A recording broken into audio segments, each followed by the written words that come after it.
I was reborn on the day my sister and I were choosing our husbands. That's when I realized I could hear other people's thoughts. I heard my sister's voice in my mind. This time I have to get the better husband before she does. Then she eagerly pulled to herself the gentle husband I had married in my past life, leaving me with the abusive man who had beaten her. I laughed. Did she really think the man I had married before was a good person? The air in the Carter estate smelled of old money and fresh deception, as I watched her calculating eyes, knowing she remembered our past lives too. This is the story of how second chances reveal the darkest intentions behind the sweetest smiles. Subscribe now to discover how hearing thoughts can save your life when the one who should love you the most wants you dead. I was reborn on the day my sister and I were choosing our husbands. That's when I realized I could hear other people's thoughts. I heard my sister's voice in my mind. This time I have to get the better husband before she does. Then she eagerly pulled to herself the gentle husband I had married in my past life, leaving me with the abusive man who had beaten her. I laughed. Did she really think the man I had married before was a good person? Once again, I found myself on husband selection day. Seated across from us at the dining table were two men of similar age. One was Logan Carter, the eldest son of the Carter family, cold and distant by nature. The other was Ethan Carter, the younger son, though technically illegitimate. He had a mild temperament and was gentle. This time I have to get the better husband first. My sister's voice echoed in my ears. I looked at her, but she hadn't spoken. She was simply staring fixedly at Ethan. Just wait. I'm going to take you away this time. Her voice came again. That's when I realized I hadn't just been reborn, but I could hear people's thoughts. And, judging by what my sister had just said, she had been reborn too. Otherwise, there would be no way she could be thinking like that. Sure enough, the next second she walked over and sat down beside Ethan, looking at him shyly. "Hi, my name is Sophia Evans. I like you," she said with affectation. At that moment, my father suddenly spoke. "Susan, since your sister has chosen Ethan Carter, then you will marry Logan Carter." As soon as he said this, my sister's eyes filled with satisfaction. In her mind, she mocked, "This time you can take the beatings for me." In my past life, Sophia had married Logan. Logan was a successful businessman, always busy with work and known for being emotionally distant. My sister had tried countless times to get close to him, but each time she was beaten and kicked out of his room. Eventually, because she never had a child, Mrs. Carter declared her infertile and kicked her out of the family. Meanwhile, I had married Ethan. Even though he had little power in the Carter family, he still provided me with food and comfort. He took me shopping, out to dinner, and spoiled me endlessly. Everyone in the Carter house knew how much he adored me. Later, when Logan suddenly died of poisoning, Ethan inherited the Carter family business, and my status in the house rose overnight. My sister, consumed with jealousy, deliberately drove her car into me while I was shopping, killing us both. "All right, Father," I replied with a smile. "Actually, I like Logan too." Then I calmly walked over and sat down next to Logan Carter. I have to admit that this man had an incredibly strong presence. The moment I sat down, I felt an icy aura wrap around me, making me hesitate to speak. No wonder my sister had suffered so terribly in her past life. I tried to hear his thoughts, but I heard nothing. However, when Ethan turned to look at Sophia with a smile, I suddenly heard his voice in my mind. What a pretty little doll. A chill ran down my spine. By instinct, I grabbed Logan's hand. Despite his cold personality, his hands were surprisingly warm. Feeling my touch, he turned to look at me. I quickly let go, and only then did he remain silent.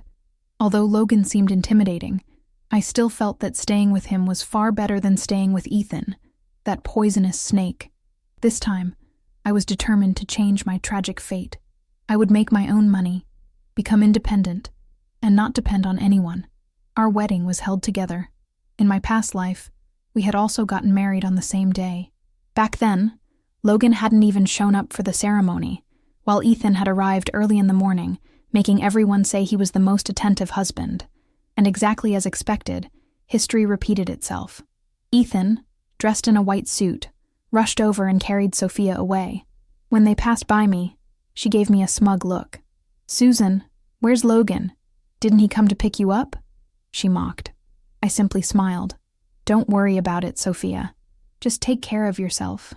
Her face darkened at my words, clearly choked. Go ahead and laugh now. We'll see if you're still laughing when you're the one taking the beatings. After saying this in her mind, Ethan Carter took Sophia downstairs with him, but it was still too early to tell who would have the last laugh. Just like in my past life, Logan Carter didn't show up for the wedding, leaving both my sister and me to endure endless gossip and judgmental looks. Sophia was even more delighted, unable to contain her excitement as she clung to Ethan and blurted out, "I love you, Ethan." Then he kissed her. After the kiss, she turned to stare at me, her lips still wet with saliva. I knew she was waiting to see me humiliated, but I wasn't stupid. Unlike my past self who had stormed out angrily, giving everyone in the Carter family the perfect scandal to gossip about, I wouldn't make the same mistake. I remembered how in my last life everyone had criticized Sophia for being immature and unsuitable to be the eldest daughter-in-law of the Carter family. As a result, after the wedding, Mrs. Carter never showed her any kindness, making her life in the Carter house miserable. With a balanced smile, I picked up the microphone and addressed the guests below the stage. Logan had important business to negotiate today, so I'll make the rounds in his place for the wedding toast. I hope everyone doesn't mind. The moment I said this, the murmuring among the guests ceased. Even Mrs. Carter, seated at the head table, gave me a look of new appreciation. The Carter family was a prestigious house, highly concerned with maintaining their reputation. At times like these, a daughter-in-law needed to show grace and composure. Sophia also noticed Mrs. Carter's reaction, and her eyes flashed with irritation. "Disgusting," she scoffed in her thoughts. "Just wait. When it's time for the tea ceremony, I'll make sure you embarrass yourself." Honestly, I found this ability to hear other people's thoughts incredibly useful. It was like having a cheat code for life. Everything became much easier.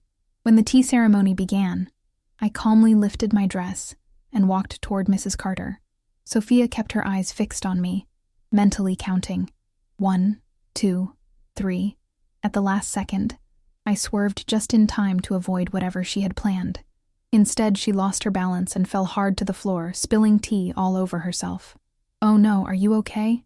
Ethan hurriedly extended his hand to help her up, but in his mind I heard him mock. What an idiot. The whole room turned to look in our direction. Mrs. Carter's face darkened with displeasure. "So careless. Do you even look like a proper daughter-in-law?" "I'm sorry, Mother. It wasn't on purpose," Sophia stammered, trying to cover her embarrassment. But the reluctance in her eyes was obvious. If I were her, I would have just accepted the loss and focused on living quietly. But she wasn't willing to leave me alone, so I certainly wouldn't go easy on her. With Sophia making a fool of herself, the wedding ended in an awkward rush.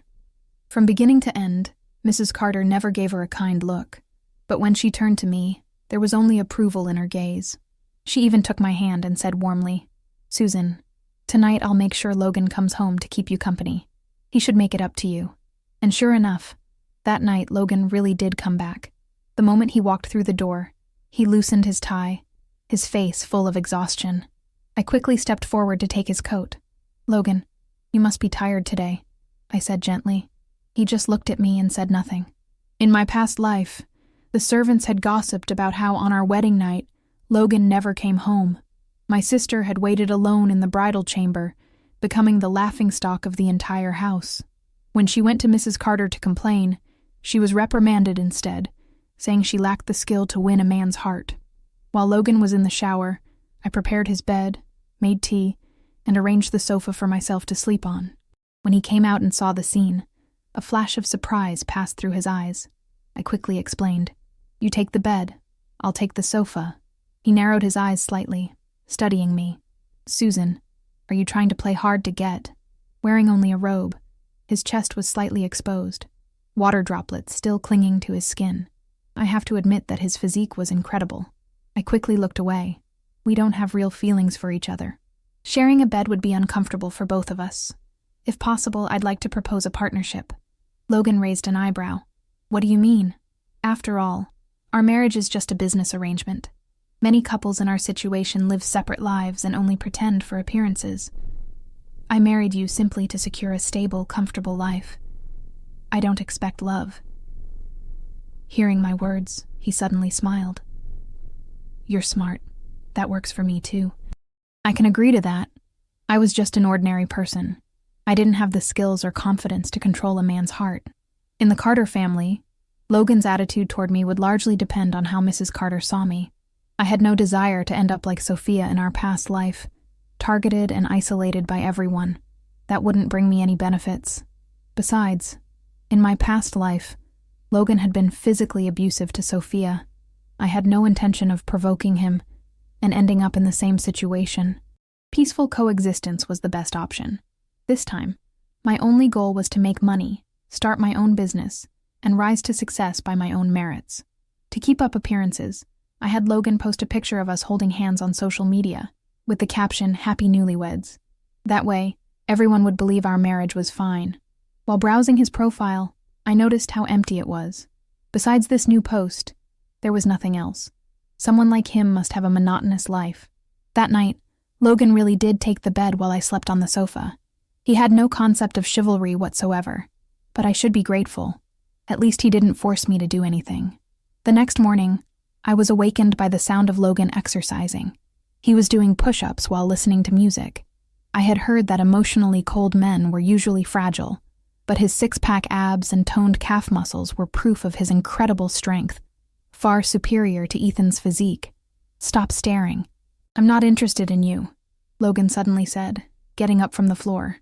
He put on his shirt and added, "Get ready, we're going for breakfast." I knew what he was really saying. He wanted people to see us together to make it look like we were in love. Honestly, he seemed reasonable. I still couldn't understand why he had abused Sophia in our past life. After getting dressed, I left the house with Logan. The moment we stepped out, I saw Sophia and Ethan walking toward us hand in hand. Sophia was wearing a strapless dress, her collarbone and shoulders covered in hickeys, which she deliberately displayed as she leaned in closer. Her face radiated pride as she looked me up and down. "She's completely covered up. She must have been beaten last night and is trying to hide the bruises," her inner voice echoed in my mind, followed by a smug smile. "Susan, how was your wedding night?" she asked, her voice full of mockery. Today I was wearing an elegant, long-sleeved, cheaphouse-style dress. Sophia must have forgotten that Mrs. Carter despised revealing clothes and excessive makeup, but I wasn't going to remind her. I simply smiled. "Sophia, based on seniority in the Carter family, you should be calling me sister-in-law, not sister." Her face darkened. She gritted her teeth, reluctant to accept. "Even Logan never calls you that. What right do you have to demand that from me?" Then she turned to Logan. "Logan, say something!" I could feel the air around Logan growing colder. In his mind, Ethan cursed. "Damn idiot, just wait until tonight. I'll teach you a lesson." He pulled Sophia's hand, silently signaling for her to stop talking, but she was completely oblivious to the danger she had just put herself in. "Tell me, Ethan," Logan said calmly. "What's the first rule of the Carter family?" Ethan instantly lowered his head. "I'm sorry, Logan. I'll take care of it right away." The next second, slap. Ethan gave Sophia a hard slap across the face. "Show proper respect. Greet your brother-in-law and sister-in-law appropriately," he ordered. Sophia's face was red from the slap. She was absolutely furious, but she knew that Logan wasn't someone she could challenge. Reluctantly, she muttered through gritted teeth, "Good morning, brother-in-law. Good morning, sister-in-law." As soon as she said this, Ethan dragged her away. I remembered that the first rule of the Carter family was that no one was allowed to disrespect the heir or his wife. Addressing them improperly resulted in 30 lashes, and Logan was the legitimate heir of the Carter family. I remembered that in my past life, to survive, I had memorized all the rules of the Carter family. Back then, after Sophia married Logan, she constantly bullied me. But because I knew this rule, I never dared show disrespect to her. I had assumed that Sophia also knew the family rules, but clearly, she hadn't memorized them. That's why she thought she could still bully me in this life. When we arrived at the dining hall, Sophia had already received her punishment. Her face was pale, and she kept her head down, not daring to sit down at the moment. Under the table, I glimpsed Ethan stabbing her hand with a needle repeatedly. "Useless woman. It's all your fault that I had to endure this humiliation," he cursed in his mind, pressing harder each time. In my past life, it hadn't taken long after I married him for him to start abusing me. He never allowed me to talk about it, and I had no way to escape. I suffered immensely because of him. That's why, in this life, I would rather stay with Logan than end up with Ethan again. Sophia, this time you chose your own husband. Don't blame me. Mrs. Carter arrived, and we all stood up to greet her. She leaned on her cane and was about to let us sit when her gaze froze on Sophia. Sophia hadn't changed her dress. She was still wearing that strapless dress. Sensing Mrs. Carter's disapproval, she immediately forced a smile, pretending to be embarrassed. Mother, it was all Ethan's fault. He said he liked how I looked carrying his child. The moment those words left her mouth, Mrs. Carter's face darkened with fury. She raised her cane and struck Sophia across the back. Shameless. What you two do as a couple is your business, but you must not speak of such things in public. And never dress so indecently again. You're humiliating the family. In my past life, even a maid had been fired just for wearing shorts. That's why I had always been careful. I only managed to survive in the Carter house because I lived cautiously. But Sophia always assumed that my good life was because I had married the right man. She had it completely wrong. Why did she think that a good life had to depend on someone else? I'm sorry, Mother. I didn't know. Sophia whimpered, sweat trickling down her forehead from the pain. Ethan quickly intervened, pretending to take responsibility. Mother, it's my fault. I forgot to remind her. Although he sounded remorseful, I could hear his inner thoughts. Serves you right. Seeing you get beaten is the best entertainment. Disgusting. What a psychopath. Since she was a newly married daughter-in-law, Mrs. Carter didn't reprimand her further. She took her seat and instructed us all to eat. Logan remained silent the entire time, but as we ate, he casually placed some food on my plate. I could feel Sophia's fervent gaze upon me, as if she wanted to tear me apart. Smiling even more brightly, I said, "Thank you, darling." Mrs. Carter seemed pleased as she turned to me. "Susan, after lunch, you should go to the company with Logan and start learning. As the eldest daughter-in-law of the Carter family, you need to understand the business." I had expected this. In my past life, she had said the same thing to Sophia at the dinner table. But Sophia had responded, "I don't want to learn. I can just depend on Logan for the rest of my life." She had voluntarily pushed away a golden opportunity. Then, when she was eventually expelled from the Carter family, she had nothing. "Of course, Mother," I replied obediently. Logan took me to the company. The entire way there, I tried to hear his thoughts, but I heard nothing. Well, that made sense. A man like him wouldn't be influenced by emotions. He had nothing to worry about. When we arrived, Logan brought me to his office. "Wait here," he said categorically before leaving. Through the glass door, I saw him heading toward the conference room in a hurry. Curious, I followed. Inside, he was negotiating with a British businessman about selling a formula he had developed. Fortunately, before coming here, I had already done my research. This deal was critical for the Carter family. I heard the British man's thoughts loud and clear. "This formula is worth only a few $100s. This time I'll make sure I rip off the Carter family." I looked at him in surprise. His expression was calm and composed, revealing nothing. No one would suspect the machinations happening in his mind. He confidently quoted a price of $3 million. Logan hesitated, not immediately responding. Sensing an opportunity, the man pressed even further. "Mr. Carter, I assure you this product will bring you much more value than $3 million. Just as Logan was about to agree, I pushed the door open and entered. "Hello," I greeted in English. Then I picked up the bottle of skincare serum he had developed and examined it closely. "I'm a woman. I understand skincare products better than most. Your formula contains only brightening ingredients. It has no anti-aging or wrinkle-reducing properties. And as an engineer, you should know that surface brightening effects are negligible at best. So tell me, why exactly is this formula worth $3 million yours?" The British man was stunned. Logan leaned back, watching me with interest, not interrupting. I took that as a silent invitation to continue. "However," I added, "since this is a foreign product and you've done quite a bit of promotion on social media, many people are already familiar with and trust your brand. So I'll offer this value." I raised a single finger. $1 million, I said. The man looked shocked. "Jack, $1 million is already quite generous. Think about it," Logan said, his gaze sharp.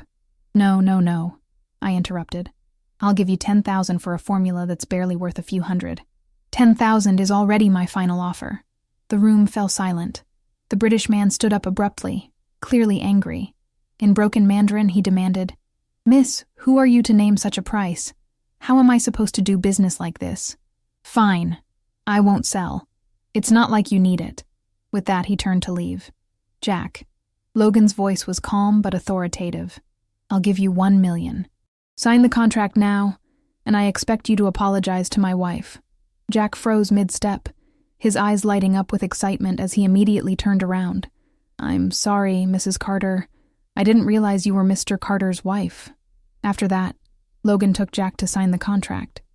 When it was all over, I still couldn't understand. That formula was worth only a few $100s. Why did you pay him $1 million? Logan took a sip of coffee and spoke in a measured tone.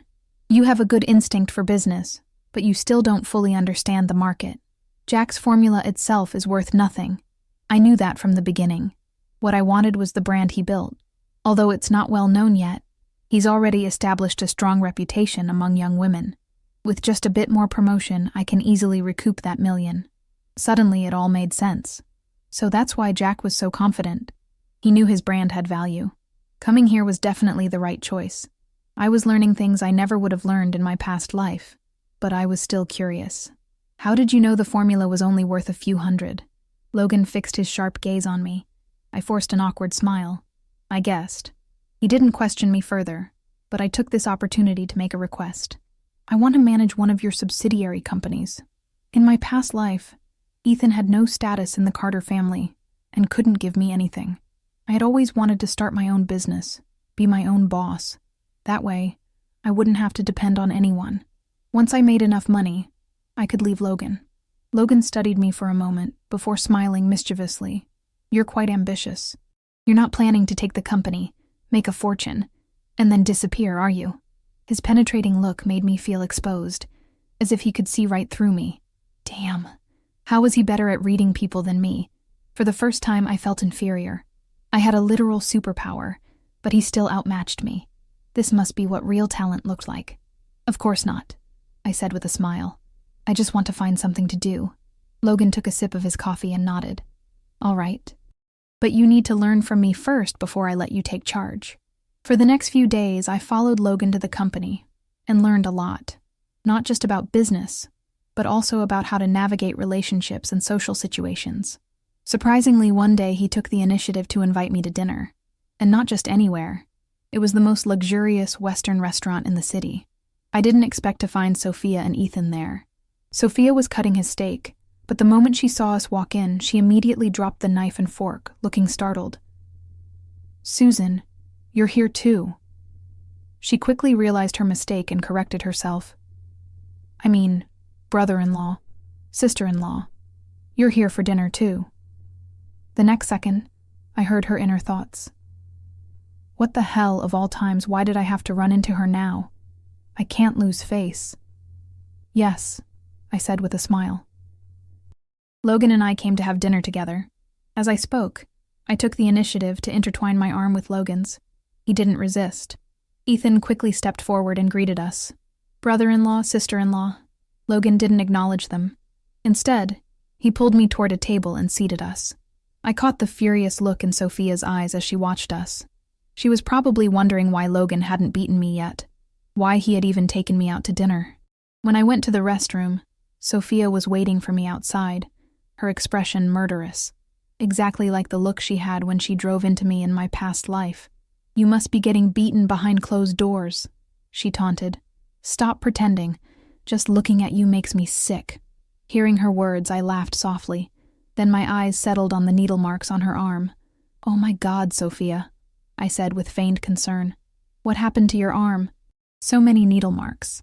Her eyes flashed with panic as she quickly covered her arm, glaring at me. "It's none of your business. It's just something fun between Ethan and me." Then she smiled maliciously, leaning in. "Not that you would understand. Logan probably hasn't even touched you, has he? Unlike Ethan, he wants me all night. I'm exhausted." She was clearly miserable, but still trying to act superior. I was curious how long she could maintain this facade. "That's wonderful," I said with a bright smile. I wish you two a lifetime of happiness." I turned to leave, but she suddenly grabbed a handful of my hair and pulled hard. "Are you mocking me?" she growled. I frowned. She was as insane as she had been in my past life. I struggled to free myself, but before I could, Logan appeared out of nowhere. Without hesitation, he kicked her away. "Disrespecting your sister-in-law," he said coldly, looming over her. "Do you know what the punishment is for that?" I remembered that the punishment was to be locked in the underground cell. I had been sent there once before because of Sophia. That place was filled with countless rats, cockroaches, and snakes. She knew exactly what fate awaited her. Her face turned deathly pale. "Brother-in-law, I didn't mean to. Please don't do this." But Logan was never one to have a soft heart. Once he made a decision, he never changed his mind. He ordered Ethan to take her away. I heard Ethan curse in his thoughts. "I hope she dies in there. Less trouble for me." Logan took me back to our room and checked my head. "Are you okay?" "I'm fine," I said, pushing his hand away. "She just pulled my hair a little." I straightened my clothes and fixed my hair before looking at him. "But why did you suddenly come to the restroom?" His dark eyes met mine. "You were gone for a while." I was about to ask what you two were arguing about again. I hesitated. I couldn't exactly tell him that Sophia had been reborn and was deliberately attacking me. So I simply said, "She told me that she and Ethan are intimate every night, and that they're very happy. Unlike you, who doesn't even touch me. That's why we fought." Hearing my words, Logan's eyes darkened slightly. "So you're implying something?" I immediately realized he had misunderstood me.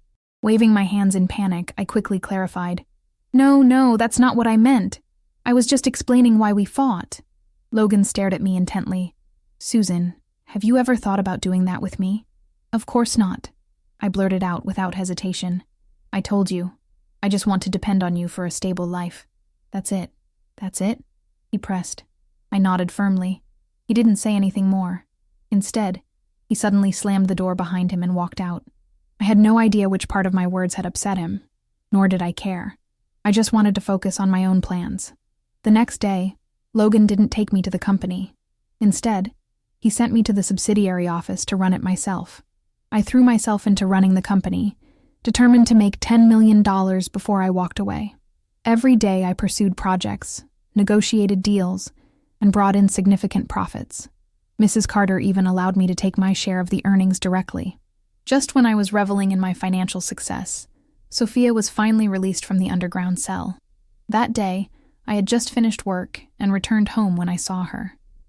She had lost a lot of weight, but was still carefully dressed, her makeup impeccable, her clothes elegant. She clung to Ethan as they walked towards me step by step. "Sister-in-law," she said sweetly, "I've already asked permission from Mother to learn the business of the company with you. I want to help lighten your workload." But in her mind, I heard, "Very soon I'll make sure you and Logan die together." A sudden realization hit me. Logan's death in my past life had been sudden and unexplained. So it was Ethan. He was the one who caused it. And now he not only wanted to kill Logan, but he wanted to kill me too. I controlled my emotions and smiled at Sophia. "Great, you can start tomorrow." I deliberately agreed, because I wanted to know exactly what they were planning. Sure enough, the next moment, I heard her inner thoughts. "What an idiot. Just wait. I'm going to kill you both soon and live freely." So she had spent days in the underground cell but was still lucid. Too bad she didn't know I could hear her thoughts. There was no way she could kill me. Logan had died of poisoning in my past life. Now I remembered the time I had seen a cabinet full of colorful vials in Ethan's basement. Back then, he frequently used them to experiment on me. Sometimes they would make me pass out. Other times they would put my body into overdrive. Thinking about it now, those were probably his poison samples. I took Sophia to the company and had her start as an intern. She had learned to hide her emotions now, agreeing to everything I said without hesitation. I knew exactly why. She was meticulously planning a murder. Ethan wanted Logan and me dead, but Sophia, she wanted Ethan dead too. This was something I could use to my advantage. It wasn't long before I put my plan into action. Behind Logan's back, I went to meet Ethan. I knew him well. He liked obedient women. That's how I survived beside him for so long in my past life. So this time, I deliberately dressed provocatively and looked at him with weak admiration. "Ethan, I like you." His interest was immediately piqued. "Sister-in-law, aren't you afraid that my brother will kill you?" I bit my lip, pretending to be shy. "I've always wanted to be with you." Then I lowered my voice and added, "And I have something important to tell you." He leaned in, intrigued. "Sophia wants to poison you," I whispered. "Yesterday at the company, I heard her talking to a man about it." Ethan's face instantly darkened, fury burning in his eyes. "Are you serious?" "Of course," I nodded. "She said you always beat her, so she's going to kill you. She wants to rise to power alone." Because of the memories from my past life, I knew exactly how to manipulate him. Hearing my words, Ethan believed me completely. His darkest, deepest secrets, his violent nature, his cruelty, were known only to Sophia and himself. No one else could know about it. "Bitch," he spat. "I'll make her pay." Then he turned to me with a malicious smile. "Sister-in-law, just wait. Once I get rid of Logan and her, you'll be my wife." After saying this, Ethan left. He really thinks I'm that stupid? There was no way I would follow him. Without wasting time, I went straight to Logan. His life didn't directly affect me, but in this life, he had helped me. He had given me opportunities to make money and had even taken time to share business strategies with me. When I entered his office and told him everything, he looked surprised. "Do you have any proof that Ethan wants to kill you?" I took out a voice recorder and played our conversation. The first part was me deliberately seducing Ethan to gain his trust. Even I cringed at how flirtatious I sounded, so I quickly explained. I was just pretending to gain his trust. Logan didn't respond, but his face darkened slightly. Sensing the change in his mood, I wisely shut my mouth. The next second, he suddenly pulled me into his arms. The scent of pine surrounded me, and I could hear his heart beating steadily against my ear. I froze, completely caught off guard. He looked down at me, his gaze intense. "Susan, I advise you never to have thoughts of betraying me. As long as you're my wife, you must remain loyal to me." This idiot. How did he twist the situation to this? "Forget about that for now," I said, changing the subject. "The important thing is that your brother is planning to kill you. What do you want to do about it?" Logan's expression remained indifferent. "Let's see if he actually has the capability to kill me. If he fails, then he's the one who dies." It was as if he didn't take Ethan's scheme seriously. That night, instead of being cautious, he even took me to a banquet, saying it would help with the development of the subsidiary company and allow me to meet potential clients. As soon as we entered, I could feel the weight of countless gazes. Most of them were not friendly. Men are all the same. If I had known, I wouldn't have brought her. I suddenly heard Logan's inner voice and turned to look at him in shock. His face was completely expressionless. Did he just think that? What did he mean by that? Sensing my gaze, he looked at me. "What's wrong?" I quickly shook my head. "Nothing." But then I heard another thought from him. "She's so clueless." I was stunned. The cold, arrogant CEO in my memory was thinking this? I forced myself to stay calm and kept my emotions in check. After the banquet, Logan drove me home. Sophia and Ethan were waiting for us in the living room. Sophia smiled warmly and invited us to dinner. Ethan, on the other hand, couldn't stop staring at my chest. Then, with a relaxed smile, he said, "Brother-in-law, sister-in-law, Sophia and I bought some really good ingredients today.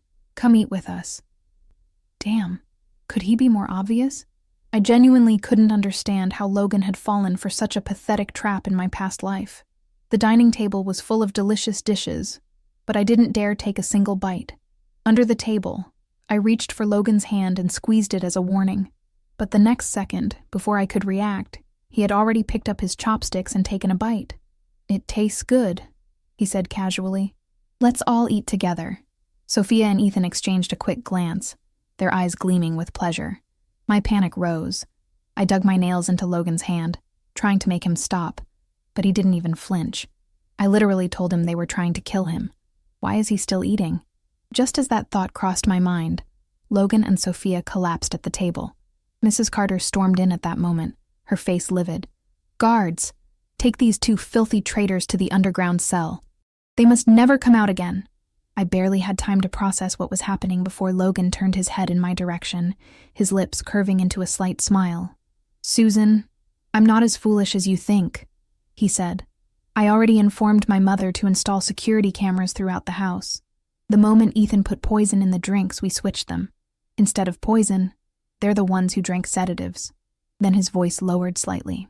But you seemed really scared for me just now. You're not falling in love with me, are you? For some reason, my heart started racing at his words. I'm not, I said quickly. I was just afraid that if you died, I wouldn't have anyone to rely on. He flashed a bright smile. Is that so? With Sophia and Ethan locked in the underground cell, I finally breathed a sigh of relief. The two people I feared most were now out of the picture. I had also made enough money. Now the only thing left was to talk about divorce with Logan. But I was waiting for an opportunity, and Logan was incredibly busy, hardly coming home. I could only wait for the right moment. That day, I heard from the servants that Ethan and Sophia were repeatedly asking to see me. I decided to visit Sophia first. Her hair was a mess, and she looked exhausted, but her eyes still burned with defiance. How did you know I was trying to kill you? How did you find out? The next second, her eyes widened in realization. I see. You came back too, didn't you? I smiled and looked at her. Sophia, you're only realizing this now. Her face twisted with fury as she threw herself against the bars, gripping them tightly as if she wanted to tear me apart. You bitch. You were hiding it so well. You knew Ethan was a psychopath all along, didn't you? You just stood by and watched me jump into the abyss. Susan, you're so cruel. I met her gaze, staring at a face that bore some resemblance to mine. She was my blood sister, but in my past life, she had personally killed me. If I couldn't hear thoughts in this life, I would have died again. You chose Ethan yourself. You also chose Logan. No matter who you choose, you're never satisfied. So you blame me. But have you ever thought that the real problem is you? I said coldly. You want to depend on men. I just want to depend on myself. That's the difference between us. But why do things always turn out well for you, no matter who you're with? She screamed in frustration. You think my life is easy? I scoffed. I've been fighting for my survival every step of the way. I earned everything I have. But you? You never made any effort. You expect others to save you. That's why you deserve this outcome. With that, I turned and left. Behind me, Sophia screamed in rage. Just wait! Next time I won't lose to you. Next, I went to see Ethan. He was carefully arranging a blanket. Some habits never change. His obsessive-compulsive tendencies were still there. When he saw me, he actually laughed. Susan, you're smart, he said. You're a great actress. You know, I really believed that you wanted to be with me. I was fully prepared to kill Sophia and Logan for you, but you gave me a nice surprise. You deserved it, I retorted, glaring at him. His face overlapped with the distorted image of him from my past life, the man who had tortured me. My anger burned even fiercer. He took slow, deliberate steps toward me, his gaze roaming over me from head to toe. If I weren't locked up here, he murmured, I would lock you up and inject you with something that would make you feel pure bliss. I couldn't listen anymore. Ethan, you're going to rot in hell, I spat, before turning and running out. Even after leaving the underground cell, my breathing was still unsteady. I couldn't shake the image of his unbalanced expression, but at least in this life, I had finally escaped him. That night, Logan came home drunk. The moment he entered the room, he stumbled forward, bumping into me. We both fell to the floor. You're drunk, I muttered, trying to push him away. I'll make some tea for you to recover. But he didn't move. Instead, he started unbuttoning his shirt, his penetrating eyes locking onto mine with intense possessiveness. I froze. In that instant, I realized he wasn't drunk at all. Logan, think carefully about what you're doing, I said, my voice firm. We're just partners. You're not allowed to touch me. He suddenly covered my mouth and whispered in my ear, no matter what, you're my wife, and I'm going to touch you.